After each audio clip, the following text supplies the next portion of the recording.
Es un gusto para mí estarles compartiendo el día de hoy esta tercera parte de esta serie que hemos titulado David. Hemos venido hablando ya por 3 semanas de este personaje histórico de la nación de Israel, de este personaje histórico también de la Biblia. Y yo sé que las 2 semanas anteriores nos hemos llevado retos importantes y no has tenido la oportunidad de estar con nosotros. Les súper invito a que busquen los mensajes en nuestro canal de podcast o en nuestra página de internet. Y el día de hoy les aseguro, pero en serio les aseguro que no será la excepción, no por mí ni por nada que tenga que ver con la comunicación de este mensaje, sino por la historia en sí misma. La historia del día de hoy es muy interesante, es más interesante que la novela de las 9 y de las 8 en la televisión. Es muy práctica y relevante también para hoy 2019. Y a mí esta serie me gusta la historia de David porque ciertamente hay muchas cosas positivas de David. Su liderazgo, su carácter, su poesía, su elocuencia, su sabiduría, pero también en la vida de David hay muchos momentos muy bajos. Hay pecado, errores, malas decisiones, momentos dramáticos. David no fue el mejor padre del mundo. David no fue el mejor esposo del mundo. David tomó decisiones equivocadas e incluso cometió adulterio. Y eso, ¿por qué me gusta a mí? No es porque me alegre del fracaso de David, sino porque me recuerda y me reafirma que Dios hace cosas increíbles con gente que no es perfecta. Y tumba ese mito de que tenemos que ser perfectos para acercarnos a Dios o tenemos que ser perfectos para que Dios nos use. Y David, si tú lees su historia, te das cuenta que es la antítesis de ese gran mito. Entonces, hoy estamos en la parte número 3 y antes de entrar en la historia va a ser un poquito larga, pero como les dije va a ser muy interesante. Antes de entrar en la historia, les voy a dar un poquito de contexto de algo que vamos a mencionar antes de la historia y después de la historia, que nos va a aterrizar a la aplicación práctica. Y eso tiene que ver con algo que le llamamos la regla de oro. La regla de oro es esto que dice así: haz a otros lo que te gustaría que otros hicieran por ti. Haz a otros lo que te gustaría que otros hicieran por ti. O dicho de otra manera, trata a los demás como quisieras que te trataran. Esta es la regla de oro para las relaciones. Tú y yo sabemos que si hacemos esto en nuestro matrimonio, en nuestro trabajo, en el tráfico, en nuestra comunidad, si nosotros practicamos esto con todas nuestras relaciones serían casi perfectas, por no decir perfectas, si nosotros tratáramos a los demás como nos gustaría que los demás nos trataran. Esta es la regla de oro. Sin embargo, este es el ideal. Este es el ideal, pero no siempre el ideal es el real. Tal vez en la realidad nosotros evolucionamos o mutamos un poquito este principio porque es fácil tratar bien a los demás cuando te tratan bien. Pero ¿qué pasa cuando te tratan mal? ¿Qué pasa cuando te hablan mal? ¿Qué pasa cuando te levantan la voz? Y nosotros evolucionamos la regla de oro a haz a otros lo que otros te han hecho, o trata a los demás como los demás te tratan. ¿Me hablas bonito? Y te hablo bonito. ¿Me tratas bien? Y te trato bien. ¿Me respetas? Y te respeto. Pero háblame mal y me vas a conocer. Háblame fuerte y yo te voy a hablar más fuerte. Pégame y yo te voy a pegar de vuelta. Y de pronto entramos en este tema ¿y suena lo correcto o suena lo justo? Pues sí, Juan, ¿por qué me voy a dejar? ¿Por qué me voy a dejar que me traten mal, que me insulten, que me ofendan? Entonces respondemos y queremos ponernos a cuenta o nos vengamos cuando alguien nos trata mal y hacemos esto. Y luego todavía se complica más cuando esa persona que te trata mal, llámese tu jefe, llámese tu amigo, tu papá, tu esposa, tu esposo, cuando esa persona que te trata mal, no te puedes desquitar con él o con ella. ¿Por qué? Porque si te desquitas te corren. ¿O por qué? Porque eres más fuerte que tú o tiene más autoridad que tú. Y de pronto ya no te puedes desquitar con ella y evolucionamos la frase a haz a otros lo que alguien más te ha hecho a ti. Es decir, llegas a la casa y llegas enojado, enfadado, de mal humor y hablándole mal a tu esposa y hablándole mal a tu esposo, hablándole mal a tus hijos, y de pronto en tu casa se quedan así como que, oye, espérate, ¿qué te hice? ¿Qué te dije? ¿Qué pasó? Y la realidad es que nadie te hizo nada en tu casa, pero tú ya traes algo que te hicieron allá afuera, con quien no te pudiste desquitar, con quien no te pudiste poner a cuentas, con quien no te pudiste vengar.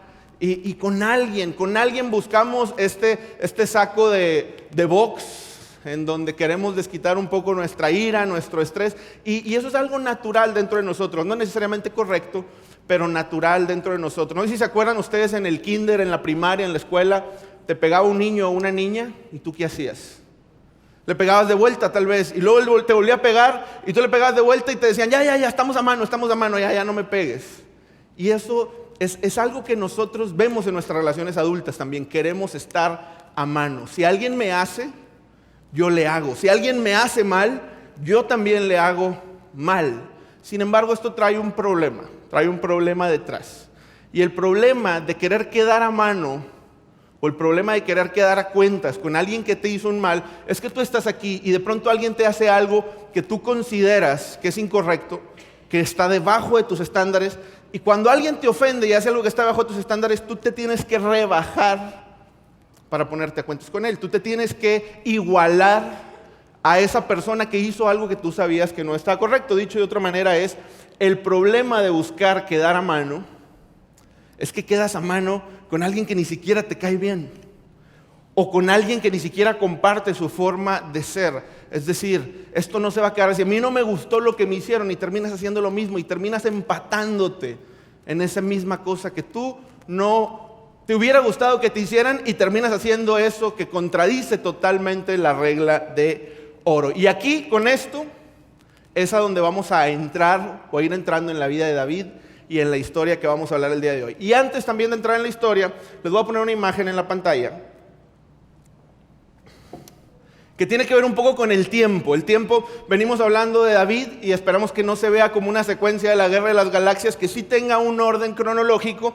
Y en este caso, pues David nace, y a los 10, 14 años, digamos a los 12 años, según los estudiosos de la historia de la nación de Israel, se dice que a los 10, 12 años pasó uno de los momentos más importantes de David, que es que un hombre llamado Samuel, el profeta Samuel, llega a casa del papá de David, de Isaí, toca la puerta y le dice: Isaí, Dios me dice que uno de tus hijos va a ser el próximo rey de Israel. Entonces le dice: saca a tus hijos, saca a los hijos, y dice: a ver, Dios, ¿quién de estos es?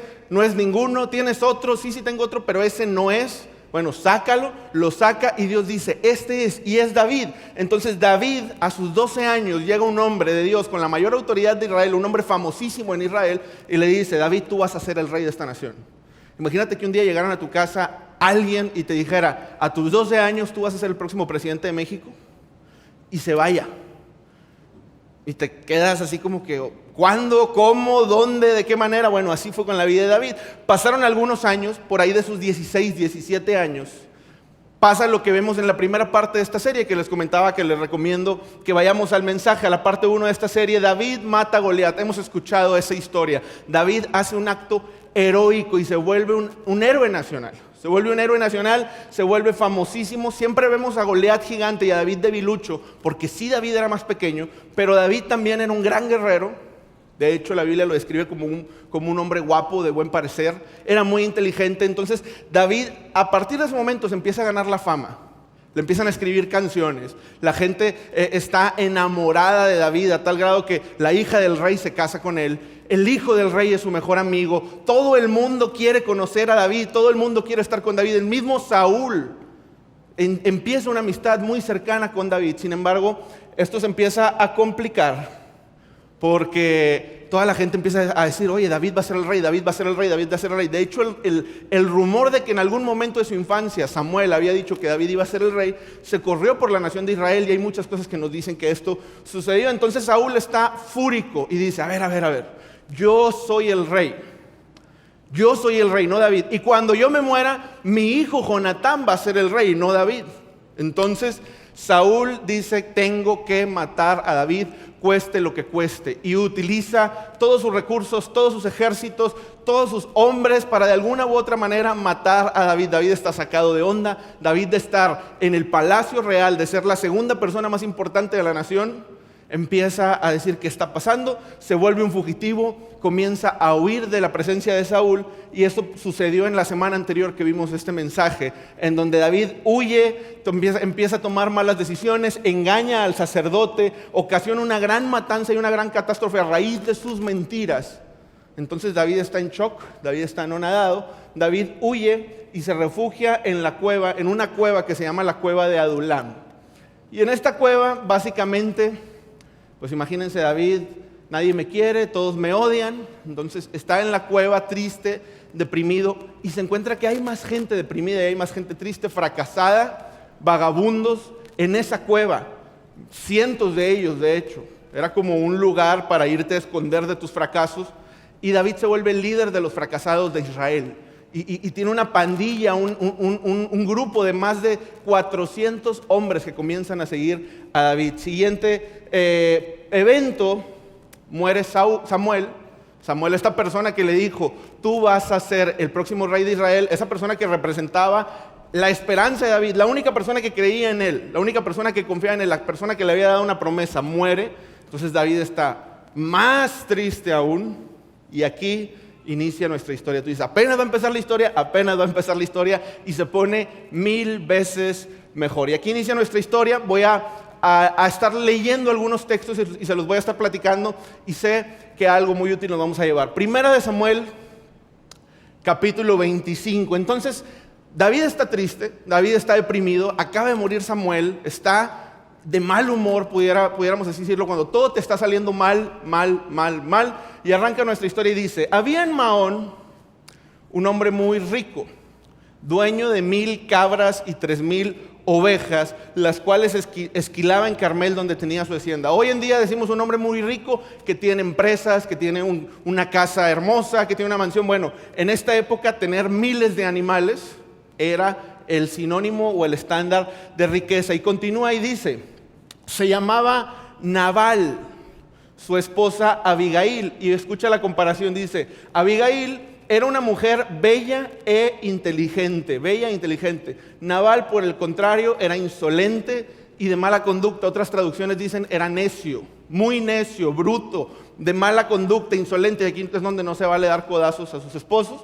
Pero Nabal era una persona totalmente lo contrario a Abigail. Y continúa la historia y dice, estando David en el desierto, se enteró de que Nabal estaba esquilando sus ovejas, y entonces envió a 10 de sus hombres con este encargo. Esquilar las ovejas, ¿qué es esto? Las ovejas, así como en la agricultura era la época de la cosecha, cuando todo tu trabajo terminaba en un día o en un evento, bueno, en la ganadería de las ovejas tenía que ver con ese evento en donde todo el trabajo, toda la alimentación, todo el pastoreado de los animales terminaba en la lana, literalmente en la lana. Entonces era un día en donde, oye, este cuate trae lana en la bolsa, trae mucho dinero, si es rico, bueno, ahorita es cuando más rico es en la época del año. Entonces David dice, manda a 10 de sus hombres con este encargo, y continúa y dice, vayan a Carmel para llevarle a Nabal un saludo de mi parte. Díganle que tengan salud y paz tú y tu familia y todo lo que te pertenece. Y continúa y dice, acabo de escuchar, Nabal, que estás esquilando tus ovejas. Acabo de escuchar el zzz de que estaban sacando la lana.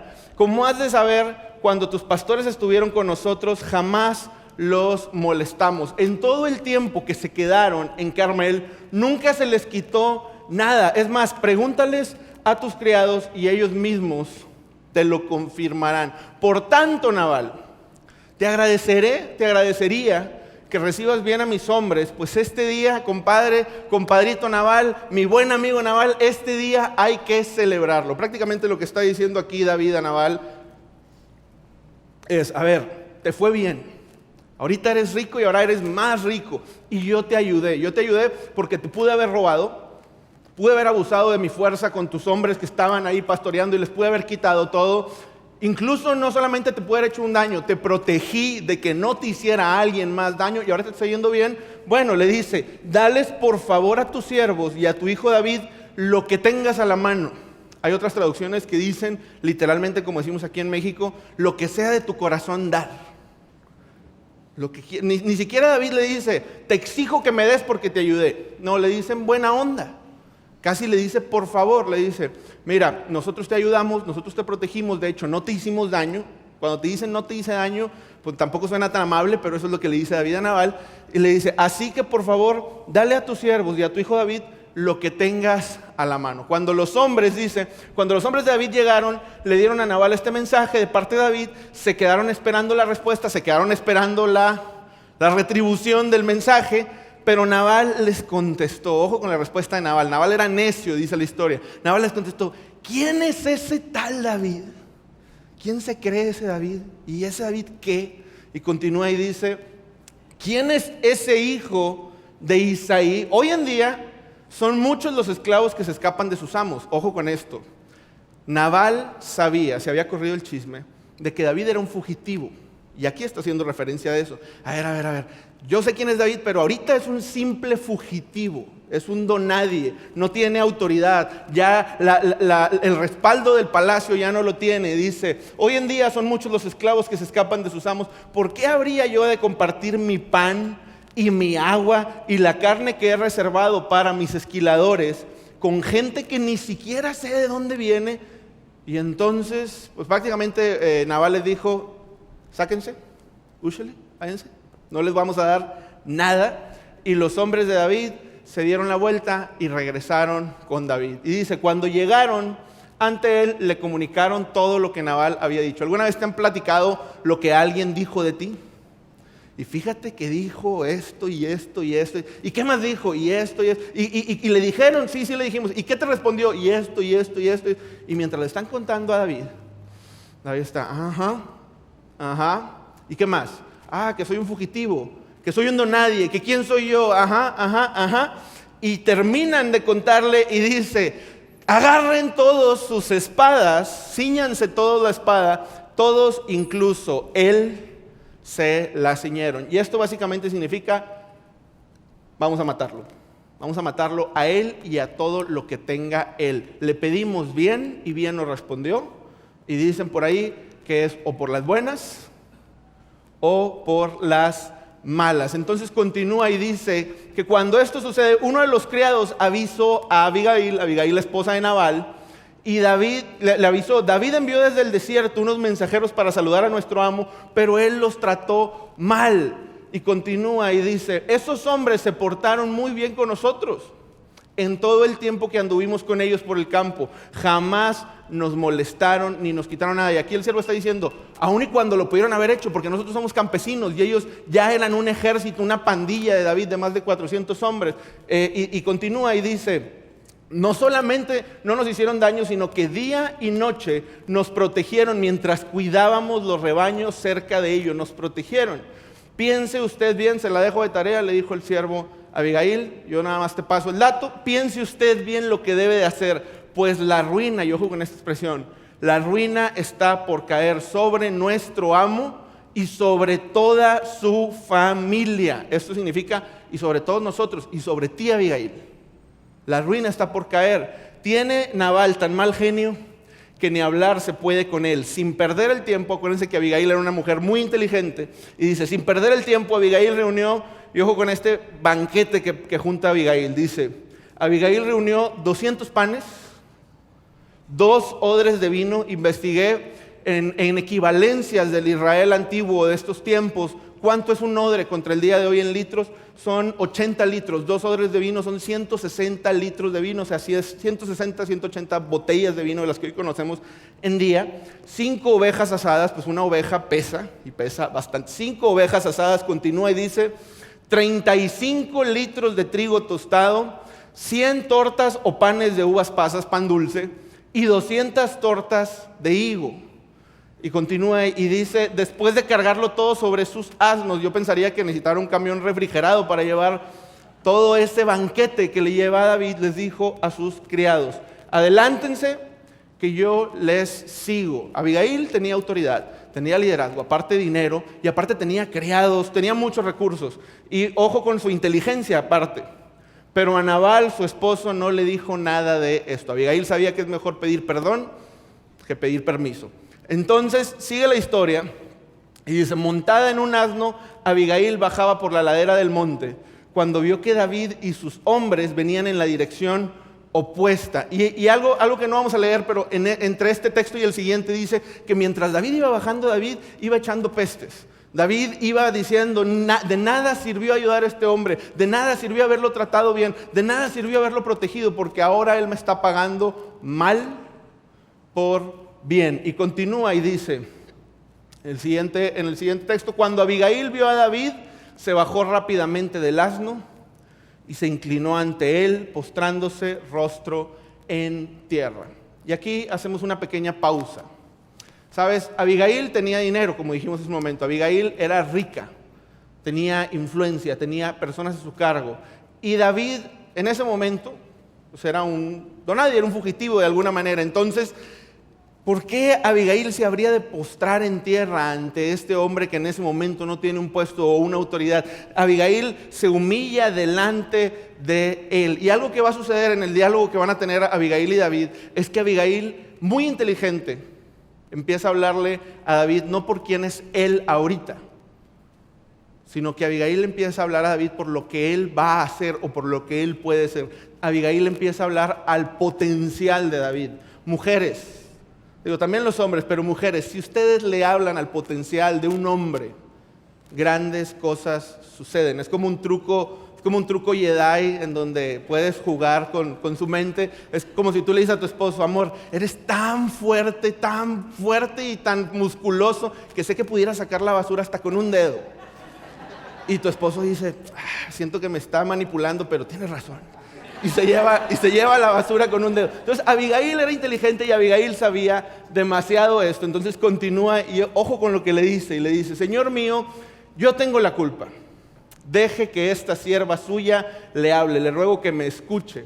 Dice: no haga usted caso de ese grosero, de ese necio de Nabal, mi esposo. Pues le hace honor a su nombre. De hecho, el nombre Nabal significa necio, y la necedad lo acompaña por todas partes. Pero ahora, y ojo con esto de la inteligencia de David, el Señor le ha impedido a usted derramar sangre y hacerse justicia con sus propias manos.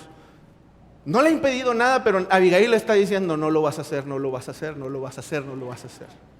Y David está así como que: ya me impidió. Dice: por eso pido que a sus enemigos y a todos los que quieran hacerle daño les pase lo mismo que a Nabal. Yo le ruego que perdone el atrevimiento de esta servidora suya. Y continúa y dice: ciertamente, y ojo con esto, el Señor le dará una dinastía. ¿Qué le está diciendo aquí Abigail?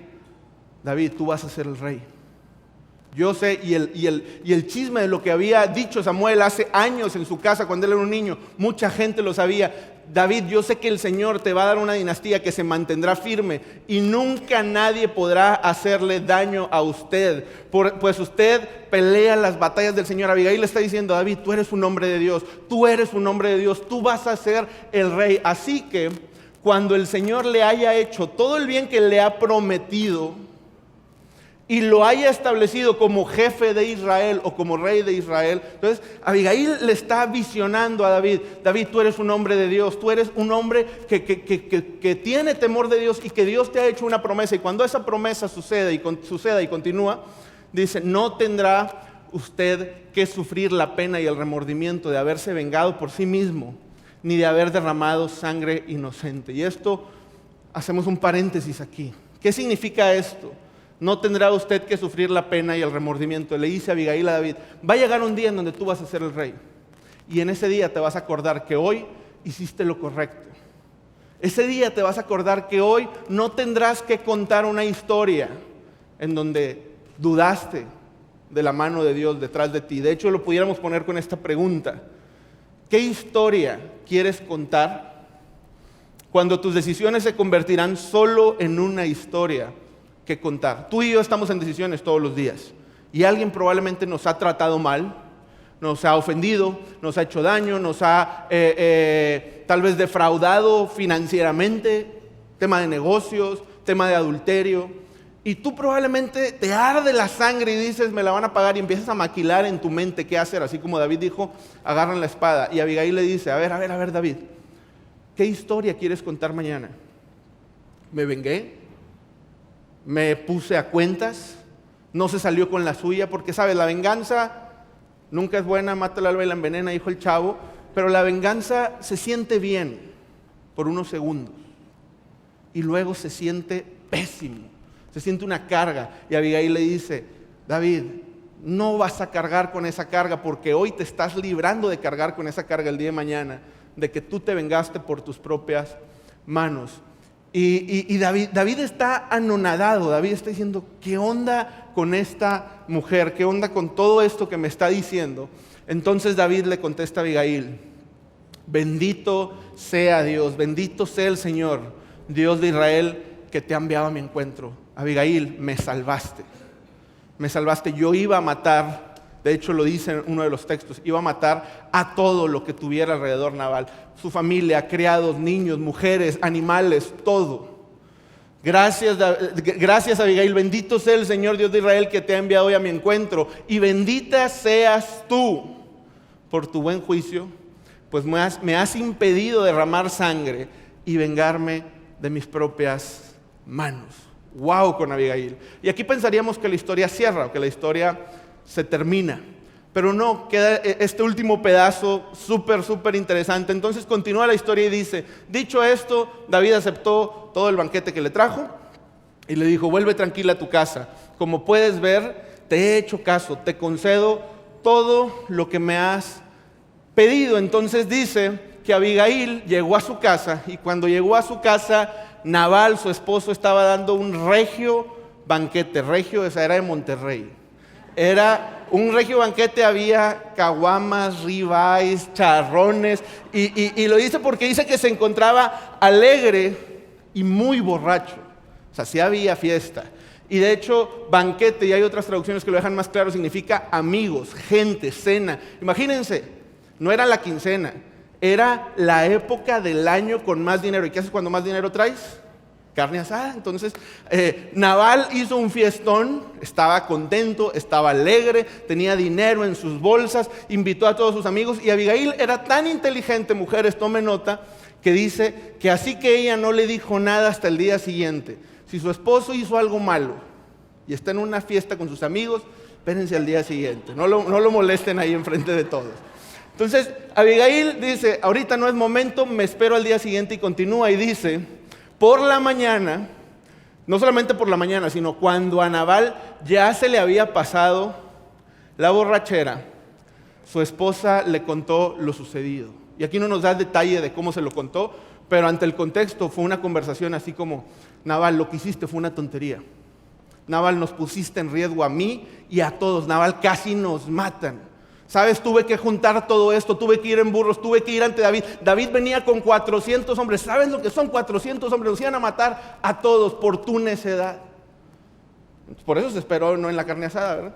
Y dice, unos 10 días después, Nabal se quedó atónito, se quedó helado cuando le cuenta esto. Y dice, el Señor hirió a Nabal, y así murió. Otras traducciones dicen, le dio un infarto. Le dio un infarto a Nabal. Entonces, cuando David, continúa la historia, se enteró de que Nabal había muerto, exclamó: bendito sea el Señor. Y ahorita vamos a ver por qué. Entonces David envió un mensaje a Abigail proponiéndole matrimonio. ¿Y qué dijo Abigail? Dice, sin perder el tiempo, Abigail se dispuso a partir, se montó en un asno y acompañado de 5 criadas se fue con los mensajeros de David, y después se casó con él. Y vivieron felizmente el resto de sus vidas. Fin. No, eso de vivieron felizmente sus vidas, fin, no viene en la historia. Todo lo demás sí.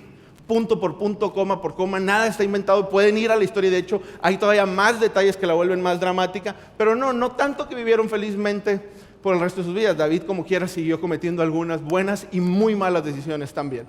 ¿Qué tiene que ver esta historia con nosotros? ¿Cómo aterrizamos esta historia nosotros? Y para eso voy a hacer un resumen. Tenemos 3 personajes en la historia. Tenemos a Nabal, a David y a Abigail. ¿Qué hizo Nabal? Nabal dio mal por bien. Te hacen bien, te tratan bien, te sirven a ti, te hablan bien, y tú, necio, le contestas mal por bien. ¿Qué hizo David? David dio mal por mal. ¿Me la haces? Me la cobro. Me la haces, me la pagas. Entonces David dio mal por mal. Te hablé bonito y me hablaste mal, ahora yo te voy a hacer mal. Y Abigail dio bien por mal. ¿Y qué significa esto? Dar mal por bien. Lo que hizo Nabal es algo loco. Es algo necio. Es algo ilógico. Y puede sonar muy loco, pero hay personas así. O habemos personas que en ocasiones nos portamos así. Nos portamos así con gente que nos ha tratado tan bien, y nosotros no les retribuimos y no les bendecimos y no les honramos, y les respondemos mal por bien a nuestros amigos, a tal vez algún familiar, tal vez algún colaborador en el trabajo. Y a veces hacemos esto loco, necio de decir, me hiciste bien, pero no me importa, lárgate. David dio mal por mal, lo cual es predecible. Esto es lo que normalmente tú y yo hacemos. Trátame bien, te trato bien. Háblame bien, te hablo bien. Me amas, te amo. Me cuidas, te cuidas. Te cuido. Y eso es algo predecible, es lo normal, es lo natural. Así se mueve el mundo. Y así te dice el mundo que te muevas. El mundo te dice, no te dejes pisotear por nadie, no te dejes humillar por nadie. Tú siempre busca justicia. Y eso es parcialmente correcto. Pero lo que hizo Abigail de dar bien por mal es algo trascendente. Es algo excepcional. Es algo ilógico. Es algo distinto y diferente. Abigail rompe el esquema y rompe el paradigma. Y Abigail dice, aun y cuando David me iba a matar a mí, a mi esposo y a todos, yo le voy a contestar bendiciéndolo.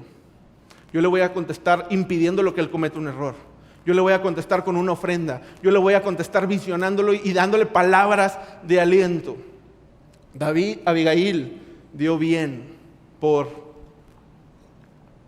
mal. Y Abigail lo que hizo en este acto de dar bien por mal, Abigail lo que hizo fue que se adelantó a su época. Esto no era común en Israel. En Israel era el que te la hace, te la paga ojo por ojo, diente por diente. Esa era la ley en Israel. Pero Abigail se adelanta a su época. Y Abigail de alguna manera nos adelanta lo que miles de años después Jesús vendría a decir. Cuando Jesús en el Sermón del Monte dice, cuando te den una bofetada, pon la otra mejilla. Cuando te pidan que corras una milla, corre 2. Habéis oído que ames a los que te aman, pero yo les digo que amen a sus enemigos, que bendigan a los que los maldigan. Y Abigail se puso anterior a su época, de alguna manera adelantándonos o profetizándonos lo que Jesús vendría a decir, de que el llamado a los seguidores de Jesús es contestar bien por mal. A las personas que nos tratan mal, nosotros las vamos a tratar bien. A las personas que nos hablan mal, nosotros les vamos a hablar bien. Y de hecho Pedro en una de sus cartas, utilizando todo el ejemplo de Jesús, Jesús da este ejemplo al grado que lo tratan pésimo y aún así Él da su vida por nosotros. Y Pedro dice en una de sus cartas este texto, no devuelvan mal por mal, ni insulto por insulto, más bien bendigan, porque para esto fueron llamados, para heredar una bendición. Y continúa y dice, en efecto, el que quiera amar la vida y gozar de días felices. Ahora Jesús nos pide esto por nosotros, por nuestro bien y por nuestra felicidad. El que quiera ser feliz, que refrene su lengua de hablar el mal y sus labios de proferir engaños, que se aparte del mal y haga el bien, que busque la paz y la siga. Entonces, en el Nuevo Testamento vemos este principio por todos lados. Responder bien por mal. No buscar la justicia por nuestras propias manos. Y sabes, yo quisiera cerrar con 3 preguntas que nos van a ayudar a encapsular un poco este mensaje y la aplicación a nuestro día a día. Y la primera pregunta tiene que ver con esto y dice, ¿realmente quiero estar a mano con alguien que no comparto su manera de actuar? ¿Realmente quieres rebajarte, igualarte, simular o emular lo que tú en un principio no hubieras hecho, pero como te lo hicieron, ahora piensas hacerlo? ¿Sabes? Eso nunca fue una opción para ti, pero en el momento en que te lo hacen, en ese momento se vuelve una opción para nosotros. El decir, me defraudaron, ahora yo lo defraudo. Me hicieron una mentira, ahora yo le voy a mentir. Me están hablando mal, ahora yo le voy a hablar mal. Está siendo grosero, ahora yo voy a ser grosero. Y de pronto la pregunta viene siendo, ¿verdaderamente quieres entrar en esa carrera de la rata de me la haces, me la pago, me la haces, me la cobro una y una y una y una y una? Y no me tienen que responder, pero hagámonos la pregunta, ¿realmente quiero estar a mano con alguien que no comparto su manera de actuar? Pregunta número 2, ¿qué historia quiero contar? ¿Qué historia quiero contar cuando mis decisiones y mi actuar se conviertan solamente en una historia que voy a contar? ¿Quiero contar la historia de no me dejé? ¿No permití? ¿O quieres contar una historia porque se siente fenomenal cuando tú dices, ¿sabes qué? Lo dejo en las manos de Dios. Y Dios, de alguna manera sobrenatural, te honra a ti, te levanta a ti, te saca de ahí y dices, qué bueno que no lo hice, porque aún y no haciéndolo, Dios puso todo en su lugar. ¿Qué historia queremos contar? ¿Qué historia queremos contar a nuestros hijos de nuestro matrimonio? ¿Qué historia queremos contar a nuestros compañeros del trabajo, a la gente que trabaja con nosotros? Todo lo que me hacen me lo cobro. O una historia, ¿sabes qué? No somos una cultura de venganza, de ponernos a cuentas. Vamos a dejar eso y vamos a seguir avanzando. ¿Qué historia queremos contar? Fue lo que le dijo a Abigail: cuando seas rey, te vas a librar de tener esa carga de conciencia. Y la pregunta número 3, que esta pregunta pudiéramos reservarla solamente para aquellos que nos consideramos seguidores de Jesús. Si no eres un seguidor de Jesús, sin duda te puede retar y la puedes abrazar y la puedes tomar. Pero si eres un seguidor de Jesús, no lo digo yo, lo dice Jesús, esto no es opcional. Si sí somos seguidores de Jesús, la pregunta es, ¿cómo se vería en nuestra vida regresar bien por mal? Y yo sé que durante el mensaje tú has pensado en alguien, en algún evento. Probablemente es tu esposo, probablemente es tu esposa, quien te está tratando mal, quien te está hablando mal, quien tal vez te engañó. Probablemente es alguien en el trabajo, tu socio, tu jefe. Probablemente es un amigo. Y yo nos invitaría a hacernos la pregunta, ¿cómo se vería nuestra vida si nosotros contestáramos bien por mal? ¿Cómo se vería nuestra vida si nosotros nos salimos de ese juego de siempre querernos cobrar todo lo que nos hacen y alguien nos habla mal y tú respondes con amor? Y alguien nos maldice y tú bendices. Y alguien te echa mentiras y tú contestas con verdad. Y tú te apartas y tú no contestas mal. Porque ¿cómo se vería en tu trabajo? ¿Cómo se vería en tu familia? ¿Cómo se vería con tus hijos? Porque probablemente nuestros hijos pueden a veces pagarnos mal por todo el bien que les hemos hecho. Y la historia del hijo pródigo no es otra cosa más que esto. Imagínense todo el mal que le pagó el hijo pródigo a su padre. Y su padre, ¿cómo le contestó? Con un abrazo, con vestiduras, con un cabrito, con una fiesta. ¿Cómo se vería en nuestra vida regresar bien por mal? Y voy a dejar la pregunta aquí y te platico un poco de mí. ¿Sabes? Yo este tema, este mensaje, no soy el mejor en esto. No me considero ni cerca de ser el mejor en practicar esto. De hecho, mi temperamento tiene que ver con ser una persona a veces explosiva, enojona. Le decimos aquí en Monterrey de mecha corta. Y si a mí me tratan bien, yo trato bien. Si alguien es amigo conmigo, yo soy amigo de esa persona. Si a mí me hablan bonito, yo hablo bonito. Pero cuando alguien me habla mal, cuando alguien me saca mi paciencia, sí puedo llegar a perder mi paciencia. Sí puedo llegar a quererme enojar demasiado. Sí puedo llegar a verdaderamente explotar. Sin embargo, el caminar con Dios cada día me ha llevado a que con mi esposa, en mi trabajo, incluso hasta con mi perro que me saca de mis casillas, cada vez en ese momento en donde quiero perder la paciencia, en donde quiero regresar lo que siento que alguien me está haciendo, la manera en la que me están tratando, Jesús y el Evangelio vienen a mi cabeza y a mi mente y me dicen, si tú fueras con las personas como yo soy contigo, sería muy distinto. Viene este mensaje y me dice, a ver Juan, yo no soy así contigo. Yo no soy así contigo. La realidad es que yo le fallo a Dios una y otra y otra y otra vez. ¿Y cómo me contesta Jesús? Con un abrazo inmenso e infinito. Con su perdón, una vez, 100 veces, 1000 veces. Y cada vez que eso sucede, a mí me hace pensar y decir, tengo que hacer con los demás lo que Jesús ha hecho por mí. El Padre nuestro dice, perdona nuestras ofensas como también nosotros perdonamos a los que nos ofenden. Es decir, nosotros, y de hecho lo dice el Nuevo Testamento, nosotros no podemos pedirle perdón a Dios si no perdonamos a la gente que nos ha hecho daño. Nosotros no podemos decir que amamos a Dios si no respondemos bien por mal a la gente que no nos trata bien.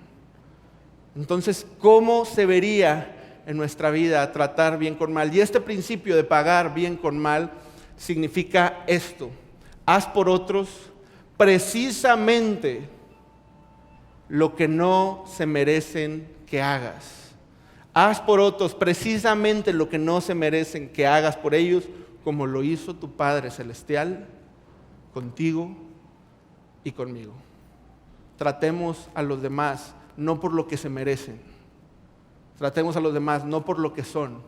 Tratemos a los demás por lo que pueden ser, porque son personas que Dios hizo y que si tú los bendices, aun y cuando ellos te maldicen, algo bueno sucederá probablemente en ellos, pero seguramente en ti. Y viviremos una vida muchísimo más plena en nuestra relación con Dios y viviremos el cristianismo, porque esto es el cristianismo. Haz por otros precisamente lo que no se merecen que hagas, como lo hizo tu Padre Celestial contigo y conmigo. Acompáñenme a orar para cerrar este mensaje. Dios, te damos muchas gracias, Dios. Te damos muchas gracias por la vida de David, porque hoy por hoy, muchos años después, nos da una lección, un reto, un desafío práctico a nuestras vidas. Y ese desafío es simple y sencillamente el de seguirte a ti, Jesús. El de seguir tu ejemplo, el de seguir tu sacrificio, el de seguir tu cruz y el de seguir tu amor para las personas, no necesariamente solo que nos aman, sino también para las personas que nos tratan mal, que nos ofenden, que nos humillan, Dios, que nos lastiman. Dios, danos tu corazón y danos un corazón que pueda amar y bendecir a los que no nos aman y a los que incluso pudieran maldecirnos, Dios. En tu nombre, Jesús, te pido por cada una de las personas que estamos aquí, Dios, por los matrimonios que hay aquí, Dios, por los padres e hijos que hay aquí, por las personas que tenemos relación con otras personas en nuestro trabajo, porque pongas este mensaje en nuestra vida y lo podamos poner en práctica, Dios. Ayúdanos para llegar con bien a casa, Dios, en tu nombre, Jesús. Amén.